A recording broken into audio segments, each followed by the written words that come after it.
Good afternoon all of you. मैं माधुरी welcome करती हूँ आपका आज के सीआरपीसी के नए लेक्चर में। देखो आज जो मैं आपको बताने वाली हूँ सीआरपीसी सेक्शन 167 जो कि सीआरपीसी का बहुत इंपॉर्टेंट सेक्शन है। देखो सीआरपीसी हमें कहती है कि जब भी पुलिस ऑफिसर किसी पर्सन को अरेस्ट करेगा तो अरेस्ट करने के 24 घंटे के अंदर उसको मजिस्ट्रेट के पास हाजिर करेगा। ये कब बताया गया है? ये हम एक सेक्शन पढ़ते हैं, सेक्शन नंबर 57। सेक्शन 57 हमें कहा है कि 24 घंटे के अंदर आपको इन्वेस्टिगेशन पूरा करना होगा, लेकिन ये इन्वेस्टिगेशन जब आप पूरा करोगे तो उसमें जो यात्रा का समय है, ट्रैवल का टाइम छोड़कर बाकी 24 घंटे के अंदर आप उसको मजिस्ट्रेट के पास भेजोगे। मान लो कि अगर कोई एक्यूज्ड जो कि गुजरात में पकड़ा गया है और उसे राजस्थान लेके आना है, तो जो गुजरात से लेके राजस्थान लेके आने में जितना भी टाइम होगा उसको छोड़कर बाकी 24 घंटे के अंदर उसको नियरेस्ट मजिस्ट्रेट के पास या जिस मजिस्ट्रेट के पास उसको पेश करना है उसको लेकर आना पड़ेगा। अब हम बात करते हैं सेक्शन नंबर 167। 167 कहते हैं कि जब 24 घंटे के अंदर इन्वेस्टिगेशन पूरा न किया जा सके तब प्रोसीजर। अब हमारा ये उद्देश्य है कि 24 घंटे के अंदर हम इन्वेस्टिगेशन पूरा करना है, लेकिन अगर इन 24 घंटे के अंदर इन्वेस्टिगेशन पूरा नहीं हो सका तो हमें क्या प्रोसीजर फॉलो करना है, ये हमें बताता है सेक्शन 167। अब देखो सबसेक्शन 1, मैं हर सबसेक्शन को आपको एज अ बेरेक्ट भी बताऊंगी, प्लस जो शॉर्ट पॉइंट से आपको कैसे याद रखना है एग्जाम तक। देखो अगर हम बेरेक्ट रटते हैं, मगअप करते हैं, तो उनको एग्जाम टाइम में हम कुछ बातें उसकी भूल जाते हैं, लेकिन अगर उसी को हम एज अ की पॉइंट्स याद करते हैं या एज अ स्टोरी याद करते हैं तो वो हमें याद रहते हैं। तो हर सबसेक्शन का मैं आपको की पॉइंट बताने वाली हूँ, कंसेप्ट बताने वाली हूँ, तो साथ के साथ बेरेक्ट लेके उसको बेरेक्ट में नोट डाउन कीजिए। आइए बात करते हैं सबसेक्शन 1। देखो सबसेक्शन 1 ने हमें कहा कि जब कभी कोई पर्सन अरेस्ट किया गया है और कस्टडी में निरुद्ध किया गया है, किसी पर्सन को पुलिस ने अरेस्ट किया और उसे अपनी पुलिस कस्टडी में रख रखा है, यह प्रतीत है कि इन्वेस्टिगेशन सेक्शन 57 द्वारा या नियत 24 घंटे की अवधि के अंदर पूरा नहीं किया जा सका, क्योंकि 57 ने तो हमें यही कहा कि तुम्हें 24 घंटे में अन्वेषण पूरा करना है, लेकिन 167 सबसेक्शन 1 कहते हैं कि अगर 24 घंटे की अवधि के अंदर इन्वेस्टिगेशन पूरा नहीं किया जाता और ये विश्वास करने की हमारे पास ग्राउंड है कि उस पर्सन के ऊपर जो आरोप लगाया गया है वो सही है, उसने अपराध तो किया है, तब पुलिस थाने का भार साधक अधिकारी क्या करेगा? यदि इन्वेस्टिगेशन करने वाला पुलिस ऑफिसर सब इंस्पेक्टर की रैंक का नहीं है तो उसे क्या करेगा? निकटतम नियरेस्ट मजिस्ट्रेट, जो हमारा नियरेस्ट जुडिशियल मजिस्ट्रेट है, को उसके पश्चात विहित डायरी के मामले से संबंधित एंट्री की एक कॉपी भेजेगा और साथ ही अभियुक्त व्यक्ति को भी उस मजिस्ट्रेट के पास भेजेगा। क्या कहा सबसेक्शन 1 में कि अगर आपका 24 घंटे के अंदर इन्वेस्टिगेशन पूरा नहीं होता तो आपको क्या करना है? नियरेस्ट जुडिशियल मजिस्ट्रेट के पास जो आपने उस केस डायरी की, उसमें जो बातें लिखी है, एंट्रीज की है, वो उसकी एक कॉपी, प्लस आपको उस एक्यूज्ड को भी मजिस्ट्रेट के पास भेजना पड़ेगा। तो इसका शॉर्ट पॉइंट क्या हुआ कि गिरफ्तार किए गए व्यक्ति को 24 घंटे में इन्वेस्टिगेशन पूरा नहीं होता तो निकटतम न्यायिक मजिस्ट्रेट को उसकी कॉपी के साथ उस एक्यूज्ड को भी भेजा जाएगा। इस हेडलाइन से आपको इसको याद करना है। देन आते हैं हम सबसेक्शन 2 पे। देखो सबसेक्शन 2 क्या कहता है कि वह मजिस्ट्रेट जिसके पास एक्यूज्ड इस सेक्शन के अधीन भेजा जाता है, सबसेक्शन 1 में उस एक्यूज्ड को और कॉपी को हमने भेजा तो उस मामले की विचारण की उसे अधिकारिता हो या नहीं।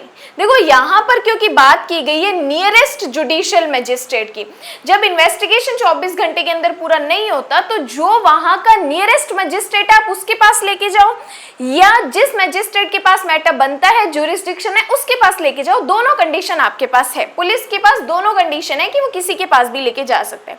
अब देखो यहाँ पे उन्होंने कहा कि चाहे ट्रायल करने का ज्यूरिसडिक्शन हो या नहीं हो, एक्यूज्ड का ऐसी अभिरक्षा में जैसी मजिस्ट्रेट ठीक समझे इतनी अवधि के लिए जो कुल मिलाकर 15 दिन से अधिक नहीं होगी। क्या कहा? जब किसी मजिस्ट्रेट के पास जब 24 घंटे में इन्वेस्टिगेशन पूरा नहीं हुआ, हम मजिस्ट्रेट के पास लेकर आए तो वो मजिस्ट्रेट क्या करेगा? 15 दिन से अधिक 15 दिन तक की अवधि के लिए क्या कर सकता है? अभिरक्षा पुलिस को दे सकता है। समय समय पर प्राधिकृत कर सकता है यदि उस मामले के विचारण का या विचारण के लिए सुपुर्द करने की अधिकारिता नहीं है और अधिक निरुद्ध रखना उसके विचार में अनावश्यक है, तो वह एक्यूज्ड को ऐसे मजिस्ट्रेट के पास जैसी अधिकारिता भिजवाने के लिए आदेश दे सकते हैं। तो सबसेक्शन 2 ने हमें ये कहा कि जब 24 घंटे के अंदर इन्वेस्टिगेशन नहीं होता तो पुलिस कोर्ट से अभिरक्षा का समय मांग सकती है, और ये जो मजिस्ट्रेट है वो कितनी अभिरक्षा दे सकता है, तो इन्होंने कहा एक बार में 15 डेज तक की ये कस्टडी दे सकते हैं। पुलिस को 15 दिन का और एक्स्ट्रा टाइम दे सकता है कि जाइए आप इस मैटर में इन्वेस्टिगेशन करके आइए। देन बात करते हैं आगे। अब देखो, इन्होंने हमें कहा सबसेक्शन 2 ने कि अगर पुलिस एक्स्ट्रा टाइम मांगता है इन्वेस्टिगेशन के लिए तो कितना दे सकते हो आप, 15 दिन की कस्टडी दे सकते हो। लेकिन क्या मजिस्ट्रेट इस 15 दिन से अधिक की कस्टडी भी दे सकता है? अगर दे सकता है तो कितने दिन की और किस मैटर में? देखो, मैं भी आपको बेरेक के अलावा अगर इसका कंसेप्ट बताऊं तो 15 दिन से अधिक कस्टडी कितनी हो सकती है? मैक्सिमम 60 डेज और मैक्सिमम हो सकती है 90 डेज। मैक्सिमम हो सकती है उसकी 90 डेज। अब देखो, ये जो 90 डेज और 60 डेज की कस्टडी है ये कब दी जाएगी? देखो, 60 डेज की कस्टडी तब दी जाएगी जब जिस एक्यूज्ड का इन्वेस्टिगेशन हम कर रहे हैं वो अगर ऐसा ऑफेंस करते हैं जिसकी पनिशमेंट 10 ईयर है या 10 ईयर से कम की है। क्या कहा कि जब जिस अपराध का इन्वेस्टिगेशन किया जा रहा है उसमें अगर एक्यूज्ड ने 10 साल तक या 10 साल से कम का कोई ऑफेंस किया है तो मजिस्ट्रेट उसमें कस्टडी मैक्सिमम कितनी दे सकता है? 60 डेज की दे सकते हैं। अब ये 90 डेज की कब दी जाएगी? ये 90 डेज की कस्टडी दी जाएगी जब एक्यूज्ड ने जो ऑफेंस किया है उसकी पनिशमेंट डेथ, LI या 10 ईयर से अधिक की है।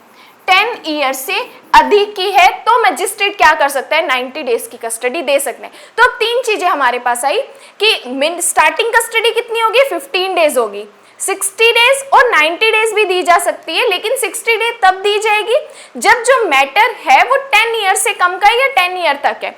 अब ये 10 ईयर ये इसमें बेरक में नहीं लिखा हुआ, तो हमें 90 डेज की जब कस्टडी बता रखी है तो डेथ, लाइफ इम्प्रिजनमेंट और 10 साल से अन्यून तक बताइए, और 60 डेज कब? जब अन्य अपराध। तो अन्य अपराध कौन से? जो 10 वर्ष या 10 वर्ष से कम के। क्लियर? तो अब देखो, मैं परंतुक पढ़ रही हूँ। परंतुक जब हम पढ़ते हैं तो हमें 3 बातें, इसमें 3 क्लॉज बता रखे हैं, A, B और C। अब A क्लॉज में हमें बता रखा है कस्टडी का कि जो कस्टडी है 16 डेज या 90 डेज की हो सकती है। 60 डेज तब होगी जब मैटर जो है डेथ, आजीवन कारावास या 10 वर्ष का है, और 16 डेज की कस्टडी कब होगी? जब मैटर 10 ईयर से कम का है। तो इस प्रोवाइडेड को ए क्लोज में जो 2 पॉइंट और दे रखे हैं, मैंने अभी आपको बताया, जो परंतुक है उसके 3 पॉइंट है A, B, C, ए के भी 2 पॉइंट है 1 और 2। तो इसको आप ऐसे शॉर्ट में नोट डाउन कर सकते हैं। देन बात करते हैं बी क्लोज की, परंतुक का बी क्लोज। देखो, अब जब भी पुलिस कस्टडी मांगने के लिए आएगी तो मजिस्ट्रेट कस्टडी तभी देगा जब उस एक्यूज्ड को व्यक्तिगत रूप से मजिस्ट्रेट के सामने हाजिर करेंगे। अगर मजिस्ट्रेट के सामने एक्यूज्ड को पर्सनल अपीयर नहीं करवाया जाता तो मजिस्ट्रेट कस्टडी नहीं दे सकता। तो बी क्लोज ने कहा कि मजिस्ट्रेट किसी अभिरक्षा को नहीं बढ़ाएगा जब तक अभियुक्त को व्यक्तिगत रूप से पेश न कर दिया जाए। फिर सी क्लोज हमें बताते हैं कि जो सेकंड क्लास मजिस्ट्रेट है, द्वितीय वर्ग न्यायिक मजिस्ट्रेट है, वो पुलिस कस्टडी तभी देगा जब उसको हाईकोर्ट अपॉइंट करे। अगर हाईकोर्ट ने उसको कोई डायरेक्शन नहीं दे रखे तो फिर वो पुलिस कस्टडी देने के लिए बाध्य नहीं होगा कि second class judicial magistrate police अभिरक्षा नहीं दे सकता जब तक उसे हाईकोर्ट प्राधिकृत न करे। ये यहाँ पे मैंने आपको याद करने के लिए शॉर्ट फॉर्म में बता रखा है ताकि आप इनको एज ए की पॉइंट या एज ए एक एक लाइन में कैसे याद रख सकते हो। तो अब हमने जो परंतुक पढ़ा सबसेक्शन 2 का, उसमें हमने 3 बातें पढ़ी, ए, बी और सी। देखो, ए में हमें 2 बातें बताई कि जो कस्टडी है 15 डेज से अधिक कब हो सकती है? जब मैटर डेथ, LI या 10 ईयर तक का है तो उसमें कितनी हो सकती है? 90 डेज। और जब मैटर 10 ईयर से अन्यून तक का है तो कितनी हो सकती है? 60 डेज। ठीक है, ये तो हमें ए में बताई। बी में कहा कि मैजिस्ट्रेट जो है कस्टडी तब तक नहीं देगा जब तक आप उसे व्यक्तिगत रूप से हाजिर नहीं कर देते। सी पॉइंट में हमें कहा कि जो सेकंड क्लास जुडिशियल मैजिस्ट्रेट है वो कस्टडी तभी देगा जब उसको हाई कोर्ट सशक्त करे। ठीक है, तो ऐसे अगर आप इसको याद करोगे तो आप ना तो एग्जाम में भूलोगे और ना ही आपको बेरेक्ट हार्ड लगेगा। उसके बाद आते हैं हम सबसेक्शन 2A।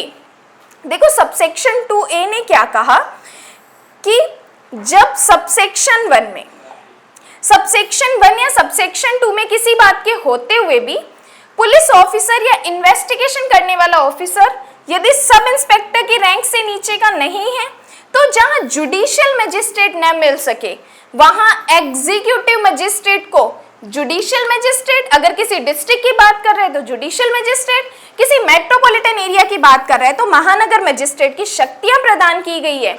वहां उसकी डायरी के मानने से संबंधित प्रविष्टियों की एक प्रतिलिपि भेजेगा। कौन भेजेगा? Investigation officer. और साथ ही एक्यूज्ड को भी उस एग्जीक्यूटिव मजिस्ट्रेट के पास भेजेगा। तब एग्जीक्यूटिव मजिस्ट्रेट पहले रीजंस नोट डाउन करेगा और फिर ये एग्जीक्यूटिव मजिस्ट्रेट कितने दिन की कस्टडी देगा? तो इन्होंने कहा फिर एग्जीक्यूटिव मजिस्ट्रेट 7 डेज की कस्टडी देगा, जो कुल मिलाकर 7 दिन से अधिक की नहीं होगी। कि अभियुक्त व्यक्ति ऐसी अभिरक्षा में निरोध जैसा वह ठीक समझे ऐसी अवधि के लिए प्राधिकृत कर सकता है जो कुल मिलाकर 7 दिन से अधिक की नहीं हो।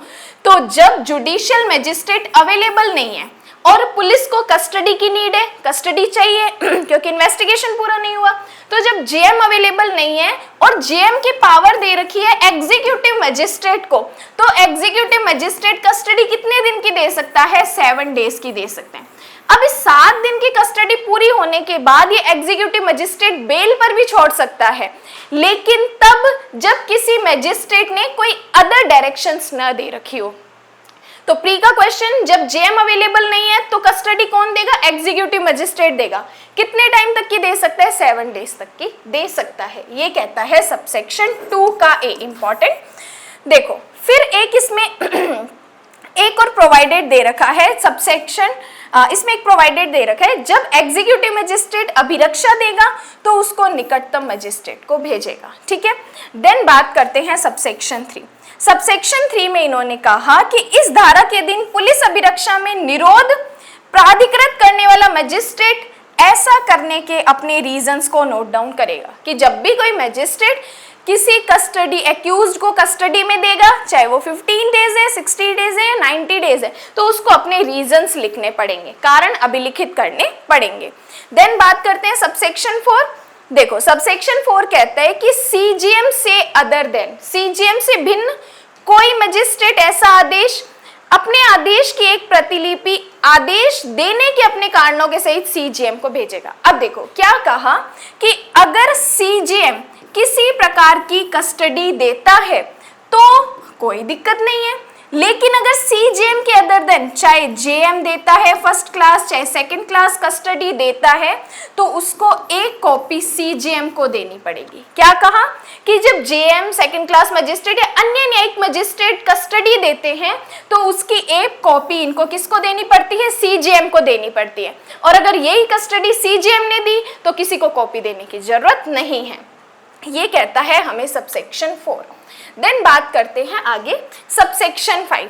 देखो सबसेक्शन 5 कहता है कि जो सम्मन मैटर आते हैं, सम्मन मामले जो होते हैं, उसमें मजिस्ट्रेट द्वारा विचारणीय किसी मामले में अन्वेषण अभियुक्त के गिरफ्तार किए जाने की तारीख से 6 मास की अवधि के भीतर समाप्त नहीं होता।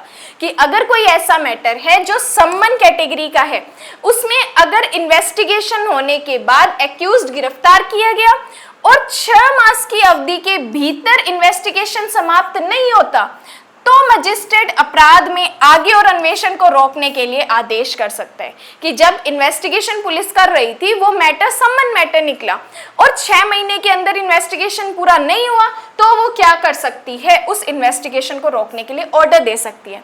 जब तक अन्वेषण करने वाले अधिकारी मजिस्ट्रेट का समाधान नहीं करता कि विशेष कारणों से और न्याय के हित में 6 मास की अवधि के आगे अन्वेषण जारी रखना आवश्यक है। कि अगर जरूरत है 6 महीने से आगे भी कंटिन्यू रखना है तो कर सकते हो, लेकिन कि रीजन क्या होना चाहिए, न्याय का हित होना चाहिए। अगर जस्टिस है तो 6 महीने से आगे भी कंटिन्यू रख सकते हैं, अगर जस्टिस की बात नहीं है तो 6 महीने के अंदर इसको समाप्त करना होगा। अब देखो, जब इस सम्मन मैटर को 6 महीने के भीतर समाप्त कर दिया, अब इसको हम आगे कंटिन्यू रखना चाहते हैं तो हम एप्लीकेशन किसके पास देंगे? तो इन्होंने कहा आप अगर इसको कंटिन्यू रखना चाहते हो तो सेशन कोर्ट को आप एप्लीकेशन करके उस मैटर को आगे कंटिन्यू कर सकते हो। पढ़ते हैं। सबसेक्शन 5 के दिन किसी अपराध का आगे और अन्वेषण रोकने के लिए आदेश दिया गया है, वहां यदि सेशन न्यायाधीश का उसे आवेदन किए जाने पर समाधान हो जाता है कि उस अपराध का आगे और इन्वेस्टिगेशन किया जाना है, तो वो सबसेक्शन 5 के अधीन किए गए आदेश को रद्द कर सकते हैं। कौन कर सकते हैं? सेशन कोर्ट कर सकता है। प्री का क्वेश्चन कि एक बार अगर सम्मन मैटर को बंद कर दिया है, 6 महीने के अंदर पूरा नहीं हुआ तो बंद कर दिया, लेकिन हमें फिर से आगे कंटिन्यू करना है, तो आप एप्लीकेशन किसके पास लगा सकते हो? सेशन कोर्ट के पास लगा सकते हो। तो ये सारा जो हमने पढ़ा सेक्शन 167 पढ़ा। देखो 167 में टोटल 7 सबसेक्शन है। देखो 7 है, आपको 6 ही दिखेंगे, लेकिन 2A जो बीच में जोड़ा गया है वो भी इंपॉर्टेंट है। तो सबसेक्शन 1, 2, 2A, 3, 4, 5, 6, ठीक है, एक ही एक्स्ट्रा गया। तो 6 सबसेक्शंस है जिसमें हम पढ़ते हैं सबसेक्शन 2 में हम पढ़ते हैं 2 प्रोवाइडेड पढ़ते हैं। सबसेक्शन 2 में हम पढ़ते हैं 2 प्रोवाइडेड, परंतुक 1 और परंतुक 2, परंतुक 1 और परंतुक 2। अब ये जो परंतुक 1 है इसमें भी हमें 3 बातें बता रखी हैं, A, B, C। उसके बाद इस A क्लॉज में भी हमें 2 बातें बता रखी है। ये पूरा स्ट्रक्चर बनता है 167 का। जब मैं अपनी क्लासेस में बताती हूँ तो मैं प्रॉपर एक डायग्राम भी बताती हूँ, जैसा मैंने अभी आपको शॉर्ट में बताया है। तो अगर ऐसे डायग्राम बना के 167 के बाद अगर आप चिपका दोगे तो जब आपको शॉर्ट रिवीजन करना है तो 167 आपको आराम से रिवाइज हो जाएगा। तो ये 167 को कैसे याद रखना होता है, क्या की पॉइंट्स होते हैं, वो मैंने आपको बताया। अगर वीडियो हेल्पफुल लगी हो तो अपने फ्रेंड्स के साथ शेयर कर दीजिए, लाइक कर दीजिए, सब्सक्राइब कर दीजिए। Thank you so much.